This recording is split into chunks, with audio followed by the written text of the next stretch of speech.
अस्सलाम वालेकुम dear students. आज हम एनोवा टेक्निक पढ़ेंगे।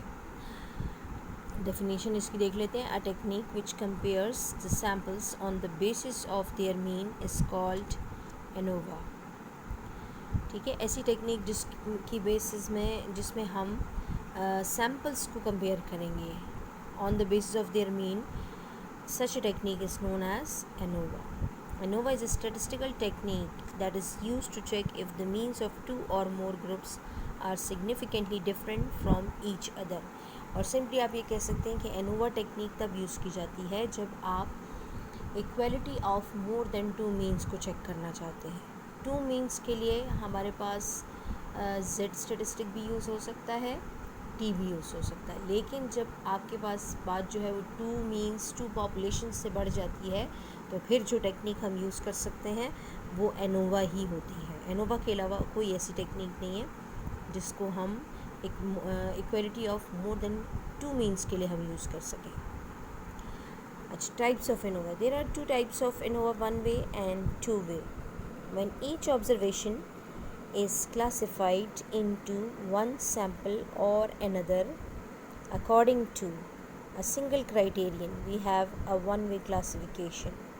The data are classified into k classes or groups on the basis of a single criterion. जब हर observation को सिर्फ एक क्राइटेरिया की बेसिस पे क्लासीफाई किया जाता है और इसका जो टेबल आपको नज़र आता है वो आपके पास क्या होता है, वन वे एनोवा होता है। जो टेक्निक आप फॉलो करेंगे उस डाटा के ऊपर वो वन वे एनोवा टेक्निक होगी।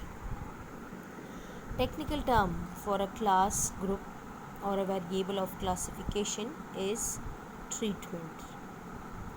अच्छा, अब क्लास, ग्रुप या वेरिएबल ऑफ क्लासिफिकेशन के लिए जो टर्म यूज़ होगी उसको हम ट्रीटमेंट कहेंगे। Suppose we have K samples of equal size are selected randomly and independently, one from each of the key normal population with means mu1, mu2, mu k and common variance sigma square. अब आप assume करें कि हमारे पास k samples हैं जिन सब samples का size जो है वो r है और जिनको हमने कहाँ से सेलेक्ट किया है, k नॉर्मल पॉपुलेशन से। k सैम्पल्स हैं, अगर सैम्पल साइज़ k है तो अगर k सैम्पल्स हैं तो उनको k नॉर्मल पॉपुलेशन से लिया गया है, जिसमें से हर एक सैम्पल का जो साइज़ है वो r है। जिस तरह से हम सैम्पल साइज़ n लेते हैं तो यहाँ पर हम r को एज अ सैम्पल साइज़ ले रहे हैं। अच्छा, अब ये जो पॉपुलेशंस जहाँ से इन सैम्पल्स को ड्रॉ किया गया है उनके means mu1, mu2 till mu k हैं और उन सब का जो वेरिएंस है वो कॉमन है और जिसको हम रिप्रेजेंट करते हैं सिग्मा स्क्वायर से। Now we want to test the hypothesis H naught mu1 equal to mu2 is equal to mu k, that all the population means are equal. Against the alternative that not all means are equal. अच्छा, अब एक table आपके सामने आपको नज़र आ रहा है जो कि बिल्कुल इस तरह से है जिस तरह से एक मैट्रिक्स होती है हमारे पास। देख लेते हैं कि इसमें क्या है। ऑब्जर्वेशंस, लेफ़्ट हैंड साइड पे आपको रो वाइज ऑब्जर्वेशंस नज़र आएंगी जो कि आपके पास 1 से लेके r ऑब्जर्वेशंस तक जा रही है। और ये जो i आपको नज़र आ रहा है ये कोई भी इसके दरमियान में ith ऑब्जर्वेशन है जो कि 3 भी हो सकती है, 4 भी हो सकती है, 6 भी हो सकती है, 7, 8, 9 कुछ भी हो सकती है। मतलब मिड से हमने कोई भी ऑब्जर्वेशन ले लिया और उसको हमने i का नाम दे दिया है। अच्छा, फिर आपके पास हैं जी सैम्पल्स और ट्रीटमेंट्स।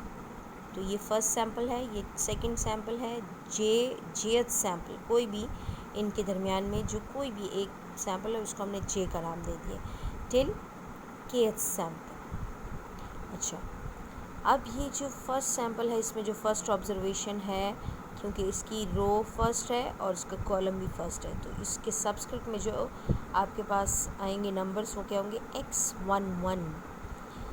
ये कैसी ऑब्जर्वेशन है जो कि फ़र्स्ट रो और फर्स्ट कॉलम में मौजूद है। फर्स्ट रो सेकंड कॉलम में जो ऑब्जर्वेशन होगी वो x12 से रिप्रेजेंट होगी। इसी तरह से जेथ कॉलम में आपके पास जो ऑब्जर्वेशन होगी वो आपके पास x1j से होगी क्योंकि इसकी रो जो है वो 1 है और कॉलम इसका j है, टिल के ट्रीटमेंट्स या सैम्पल्स हैं हमारे पास। तो यहाँ पर यहाँ पे जो ऑब्जर्वेशन होगी उसकी रो जो है वो 1 है और कॉलम जो है वो के है, तो 1 केसेस को हम प्रेजेंट करेंगे। सिमिलरली यही प्रोसेस आगे जाता जाएगा ith ऑब्जर्वेशन तक। तो इस ith ऑब्जर्वेशन का जो फर्स्ट सैम्पल में जो एलिमेंट होगा वो आपके पास होगा xi1 होगा, सेकंड में xi2 होगा और यहाँ पर xij हो जाएगा क्योंकि इसकी रो ith है और कॉलम इसका jth है, तो xij आपके पास यहाँ पर ये एलिमेंट आ जाएगा। फिर xik तक जाएगा, ith रो है और kth कॉलम है xik टिल rth ऑब्जर्वेशन। तो अब ये रो है ये r के लिए है और इसकी जो कॉलम्स हैं वो बदलती जाएंगी, xr1 xr2 xrj till xrk, क्योंकि कॉलम जो है वो k है। अच्छा, अब हम इन कॉलम का टोटल लेंगे क्योंकि हमें मीन कैलकुलेट करना है, तो हम इसका टोटल ले लेंगे। तो फर्स्ट कॉलम का जो टोटल होगा वो t.1 से रिप्रेजेंट होगा, सेकंड कॉलम का t.2 से रिप्रेजेंट होगा और jth कॉलम का t.j से होगा। आप ये भी समझ सकते हैं कि पहले आपने डॉट लगाना है और फिर आपने इस कॉलम का नाम मेंशन करना है, जो कि 1 है, फिर यहाँ पे 2 है और यहाँ पर j है और लास्ट क्योंकि हमारे पास kth कॉलम है तो t.k हो जाएगा। अच्छा, अब ये जो पूरी रो है आपके पास टोटल्स की, इसका जो ग्रैंड सम होगा दैट विल बी t से रिप्रेजेंट हम इसको करेंगे।